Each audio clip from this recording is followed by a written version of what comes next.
지금 들려드리는 내용은 한 신문에 기고된 글입니다. 종로에 가보니 10여 층이 되는 집들이 창공에 높이 솟아 있다. 전깃줄과 전화줄은 사방으로 거미줄 얽히듯 하고 한강물을 보게 됐는데 강으로 띄우는 화륜선과 범선은 볼 수도 없고 강은 다리로만 왕래하여 건너기에 한량없이 편하다.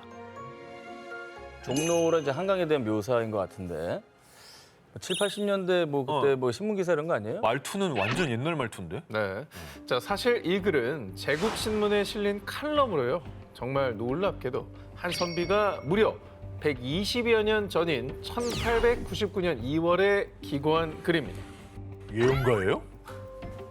저거는 요새 얘기 아니야? 제국신문? 구한말? 네. 아니 한강 다리 없을 때잖아.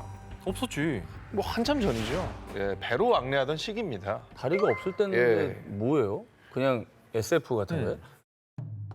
글이 기고된 1890년대 당시 종로와 한강의 모습 저희가 보여드리고 있는데요.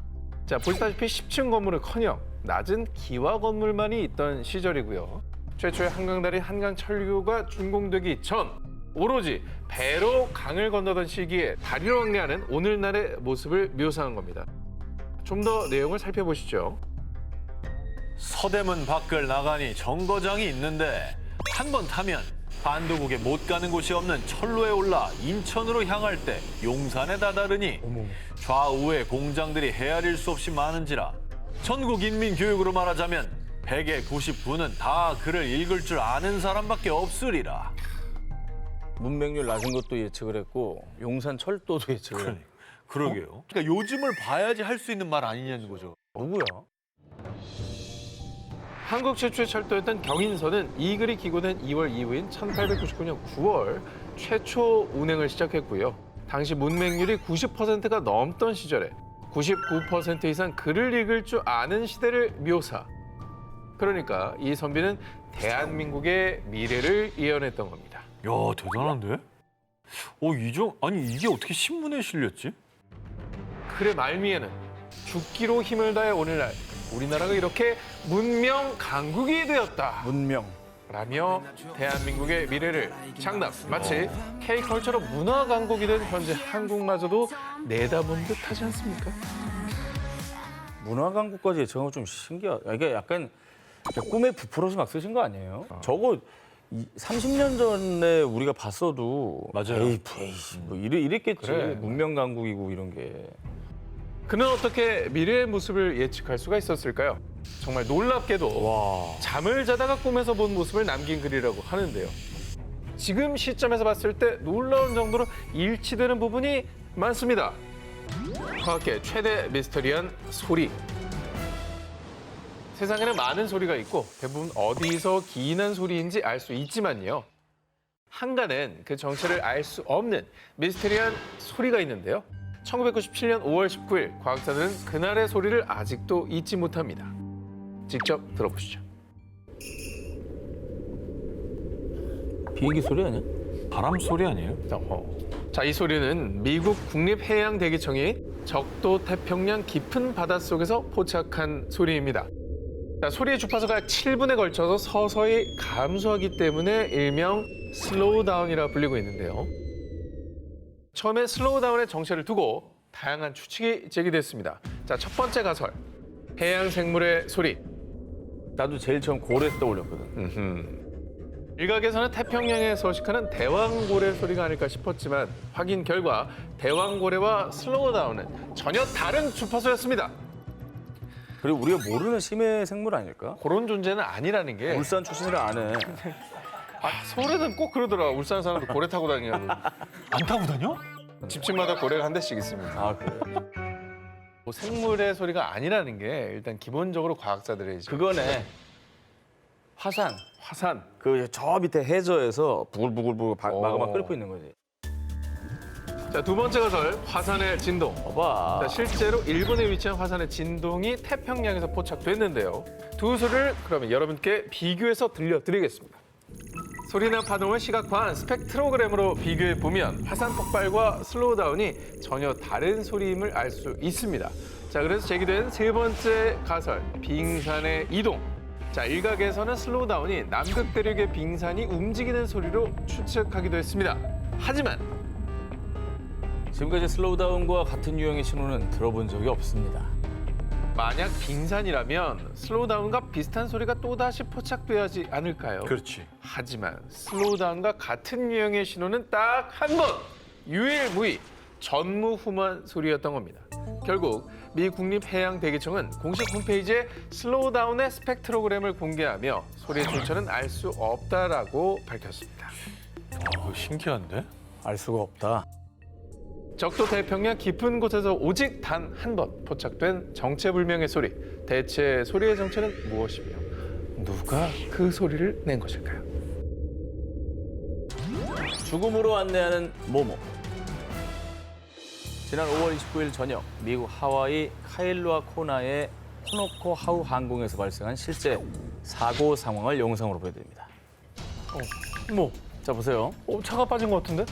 빠졌습니다. 오, 옆에 빠져? 배 떠 있고. 사람이 빠져나오는 건가요? 빠져나왔어. 뭔가 사고가 난 걸로 보이죠? 아니 근데 어떻게 저기서 빠진 거야? 어떻게 저렇게 멀리까지 갔지? 저기까지 어떻게 갔어? 당시 항구의 인근 도로를 달리던 운전자 A씨가 갑자기 바닷속으로 돌진, 물에 빠지고 만 거예요. 그런데 천신만고 끝에 구조된 그 운전자의 해명이 너무나도 이상했습니다. 저는 차량 내비게이션 안내를 따라갔을 뿐이에요. 처음엔 큰 물 웅덩이를 지나는 줄로만 알았다니까요. 저도 가끔 이제 내비 키고 가다 보면 절벽으로 안 날 때가 있거든요. 그 옛날에 업데이트 안 하면 그 직진하는데 직진으로 나와 있는데 절벽이야. 내장돼. 새로 생긴 도로가 인식이 안 될 때가 있었잖아. 막 그냥 허벌판이고 막 이런 거 있잖아. 그렇다고 물로 지나가게 한다고? 저희가 그럼 원래 물이 아니었는데 물로 바뀌었단 말이에요. 아니 그리고 아하. 그냥 물도 아니고 저긴 바다잖아. 애초에 바다가 없던 바다가 생길 리가 없는데 저기를 왜 안내를 하냐고. 예리합니다. 굉장히 이상한데? 죽음의 바다로 안내하는 내비게이션. 마치 도시 괴담에나 있을 법한 이야기가 현실에서 벌어진 겁니다. 자, 그런데 더욱 이상하고 소름 돋는 점은요. 해당 사건이 일어나기 딱 한 달 전인 4월 29일 이곳 호노코 하우 항구에서 내비게이션 GPS 안내 오류로 인한 사고가 또 있었다는 점입니다. 당시 2명의 탑승객이 하마터면 목숨을 잃을 뻔한 사고였는데요. 심지어 사고 발생 시각은 어두운 저녁이 아니라 훤한 대낮이었습니다. 와, 아니 밝은 대낮에 그 저는 좀 이상한 게 아무리 내비가 그쪽으로 가라 해도 바깥 상황 자체가 있는데 왜 그랬을까요? 근데 이게 한 아무리 대가 아니라 두 대가 이랬다는 게 나는 더 이상한 거야. 그러니까 GPS 우리가 이게 반복적으로 일어나는 어허. 거잖아 지금 어쨌든. 불과 한 달 새 2번이나 일어난 잘못된 내비게이션 안내로 인한 의문의 차량 침수 사고. 그런데 두 사고를 목격한 사람들의 증언에 공통점이 있었습니다. 운전자가 물에 빠졌다는 사실을 뒤늦게 알아차린 것 같았어요. 사람들이 소리를 지르니까 그제야 탈출을 시도하더라니까요. 차가 바다에 가라앉고 있는데도 그 사람들은 당황하지도 않고 처음엔 심지어 웃고 있기까지 했다니까요. 뭐야? 차 안에 타고 있던 사람들이 모두 마치 뭔가에 홀리기라도 한 듯 바닷속으로 직행. 차량이 바다에 한참이나 침수한 뒤에야 뒤늦게 사태를 파악했다고 합니다. 그러니까 나도 저 사진 보니까 좀 의아스러운 게 저 상황이 진짜 웃음이 나올 상황 아니거든요. 첨벙하는 순간은 느낌이 오는데 첨벙했는데도 몰랐다는 건 저 진짜 이상한. 사람들이 뭐 귀신이 홀리지 않고서야. 사람들을 바닷속, 아니 죽음으로 안내했던 내비게이션. 그 원인은 아직도 과학적으로 설명되지 못한 채 베일에 쌓여 있습니다. 천재소년의 모모 능력. 이번 특종 주인공은 2015년 과학계를 떠들썩하게 한 미국의 천재소년 람세스입니다. 람세스의 어머니 닉스에 따르면요. 람세스는 5살 때 중학교 3학년 수준의 수학인 제곱근 개념을 이해뿐만 아니라 대박. 영어, 스페인어, 힌디어, 아랍어, 히브리어, 일본어, 중국어 등 총 7개 언어를 구사. Midori, good job. It was cat. 그야말로 천재였던 겁니다. 언어를 몇 개 구글하는 거야? 7개. 저는 제국군이 더 황당한 것 같아요. 그게 개념이 이해가 되려면 그 앞에 있는 모든 단계를 다 넘어갔다는 거 아니에요, 벌써? 그렇지. 자, 상식을 뛰어넘는 능력. 이에 일부 과학자들은 자폐증을 앓고 있는 람세스가 뇌 기능 장애가 있음에도 특정 분야의 비범한 재능을 보이는 서번트 증후군이라고 판단했습니다. 그러겠다. 그럴 수도 있겠다. 사실 과학자까지 혼란에 빠지게 한 미스터리. 과학자들이 밝혀내지 못한 람세스의 진짜 능력은 따로 있었습니다.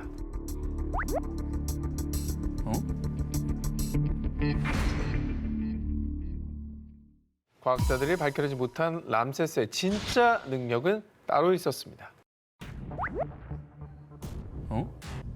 자, 람세스 어머니가 람세스에 보이지 않게 화이트보드에 숫자를 적어놨는데, 자, 그런데 Oh my god.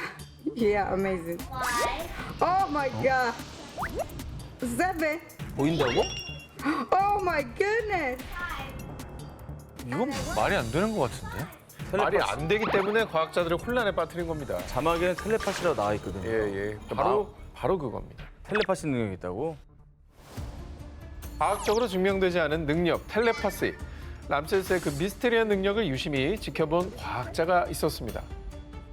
존스 홉킨스 의대를 졸업하고 하버드 의대 교수직을 역임한 뇌신경학자 다이앤 파월 박사는요. 람세스와 3번 직접 만난 결과 람세스에게 텔레파시 능력이 있다고 추정. 사실 학자들이 텔레파시를 공식적으로 인정하고 있지 않지만 사석에서는 텔레파시를 목격했다고 말하더군요. 저는 텔레파시를 과학적으로 측정할 방법이 있는지 연구하고 있습니다. 라고 밝혔습니다. 그 유능한 박사가 이제 보고 판단한 거니까. 본인의 어떤 명예를 걸고 얘기한 겁니다. 그렇죠. 네. 텔레파시가 진짜 존재할 수 있겠다는 생각이 드네요. 현재 13살이 된 람세스는 여전히 다방면에서 천재적인 면을 보이고 있는데요. 텔레파시 능력을 가졌다는 천재 소년. 아직까지는 과학적으로 증명할 길이 없지만 언젠가 그 미스터리의 진실이 풀리는 날이 오지 않을까요? 7. 무엇이 과학자를 혼란에 빠뜨렸나 싶고 12위를 공개합니다. 이거 어디서 본 것 같은데? 이 장면 분명히 어디서 봤는데 데자뷰. 꿈에서 봤나? 싶은 상황들 종종 겪으시죠? 실제로는 처음 겪는 상황인데 경험한 적 있는 것처럼 느껴지는 현상 바로 데자뷰입니다. 두 기자님도 느껴본 적 있습니까? 있어요. 있어요? 가끔 신기하게 그냥 아무 상황이 아닌데 뭐지 이거? 약간 이럴 때가 있잖아. 아니 도대체 왜 그 데자뷰를 겪는 겁니까? 실제로 60에서 70%의 사람들이 일생에 한 번 이상의 데자뷰를 경험한다고 합니다. 2016년에 영국의 한 대학교 연구진이 데자뷰 현상의 원인을 밝히기 위해 직접 실험에 나섰습니다. 21명의 실험 참가자를 대상으로 데자뷰 현상을 유도하는 환경을 조성. 이 과정에서 뇌의 특정 부위가 어떻게 변화하는지 관찰했습니다. 침대, 베개, 밤, 꿈 등 잠과 관련된 단어를 들려주면서 잠이라는 단어는 포함시키지 않았는데요. 이후에 놀랍게도 실험 참가자들은 연구진이 낸 퀴즈에서 잠이라는 단어를 들었다고 대답. 그러니까 데자뷰 현상이 일종의 틀린 기억이 삽입된 거라는 사실을 밝혀낸 겁니다. 아니 근데 그런 얘기도 있잖아요. 꿈은 또 무의식의 반영이기 때문에 그렇죠. 이런 것들이 어떤 바람을 담아서 이루어질 때 뭔가 느끼는 어떤 행복감? 그런 게 데자뷰 아닐까요? 자, 하지만 과학자들을 혼란에 빠뜨린 놀라운 사실. 데자뷰 현상이 일어날 때 기억과 관련한 뇌 부위가 활성화될 것으로 예상했지만 결과는 완전히 달랐습니다. 진짜? 기억이 아닌 의사결정에 영향을 미치는 영역이 활성화됐는데요. 그러니까 우리 뇌는 기억을 바로잡는 의사결정을 위한 영역이 활성화되며 네 기억이 틀렸어! 라고 신호를 보낸다는 거죠. 우리는 너 아니야, 그건 너 잘못했어. 그렇죠. 우리는 그렇게 안 느끼고 신비하게 느끼고 그냥 넘어가잖아. 그렇지. 그렇다면 분명히 꿈속에서 봤던 장면이 현실에서 그대로 발생하는 예지몽. 많은 예언가들이 꿈에서 본 미래, 예지몽을 바탕으로 한 예언들이 신기하게도 현실과 맞아떨어지는 경우가 있는데요. 그렇다면 이런 예지몽은 어떻게 설명할 수 있을까요? 2021년 미국 수면의학회에서 48명을 대상으로 실험한 결과 이들이 꾼 꿈의 25.7%는 임박한 미래의 사건과 관련이 있었다고 합니다. 그러니까 일부 꿈은 미래에 일어날 일을 예측, 이 중에 실제로 미래에 발생하는 일과 어느 정도 일치할 확률이 있는 겁니다. 그러니까 그동안의 경험치가 빅데이터가 돼서 내 꿈에 나타나는 거 아닐까? 네. 뭐 그런 것 같기도 해. 일상 속 미스터리로 남아있는 기이한 현상, 데자비와 예지몽. 과연 뇌는 우리에게 어떤 신호를 보내는 걸까요? 모모 인간이 남긴 비밀. 자, 이번엔 두 기자님께 질문 먼저 드리겠습니다. 약 9kg의 무거운 추를 몸에 매단 채 물에 떠있기, 요거 가능하시겠습니까? 자, 그런데 말입니다. 때는 바야흐로 1900년대 초. 과학자는 도저히 불가능해 보이는 그 일을 너무나도 쉽게 해낸 사람이 있었습니다. 자, 물에 가라앉지 않는 능력으로 유명했던 남성, 안젤로 파티코니. 튜브도 구명조끼도 없이 오직 맨몸으로 물에 장시간 떠있던 파티코니. 마치 코르크를 연상케 하는 그 모습 때문에 코르크 인간이라는 별명을 얻었습니다.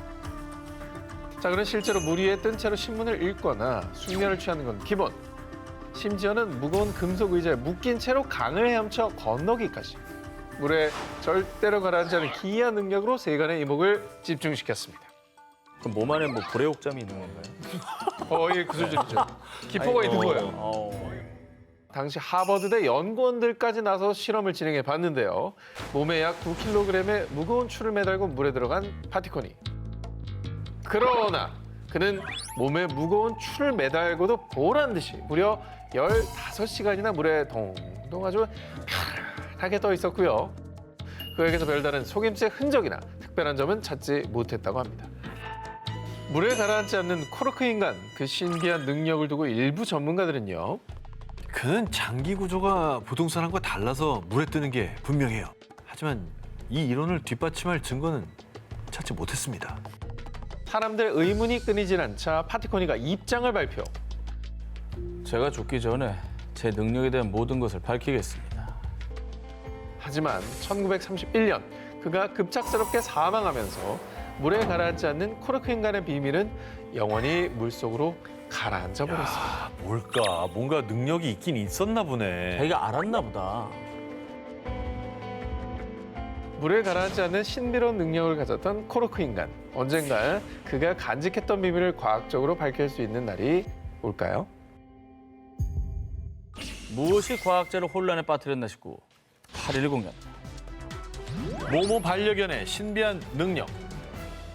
뛰어난 후각으로 폭발물, 마약 탐지 등 다양한 분야에서 활약하는 개. 그런데 개의 뛰어난 후각은 수차례 과학계를 혼란에 빠뜨렸습니다. 미국의 한 연구팀에서 비글 4마리를 8주간 훈련했더니 폐암 환자의 혈청 냄새를 구별. 또 다른 연구팀에선 사람의 땀 냄새를 통해 개가 코로나 바이러스 감염 여부를 분별한다는 연구 결과까지. 냄새로 질병을 발견하는 개들의 개코 능력 정말 미스터리한데요. 그런데 코로나 바이러스와 암 그리고 각종 균을 구분하는 냄새가 과연 따로 있는 걸까요? 우리가 개 후각을 가져본 적이 없잖아요. 근데 분명히 디테일하게 다 나뉘어 있을 것 같긴 해. 근데 병균에도 냄새가 있어야 이걸 맞는 거 아닐까요? 있겠지. 굉장히 신비해요. 왜냐하면 병균 자체가 존재가 굉장히 작잖아. 그렇죠. 어떻게 그렇게 냄새가 나는 걸까? 개들의 신비한 능력이 증명된 사건이 얼마 전 지난 4월에 발생했습니다. 영국 캠브리지의 한 가정집. 데이빗 린지는 소파에서 잠을 자고 있었는데요. 그런데 외출로 돌아와 그를 본 아내는 비명을 지를 수밖에 없었습니다. 여보, 팔이 피투성이야.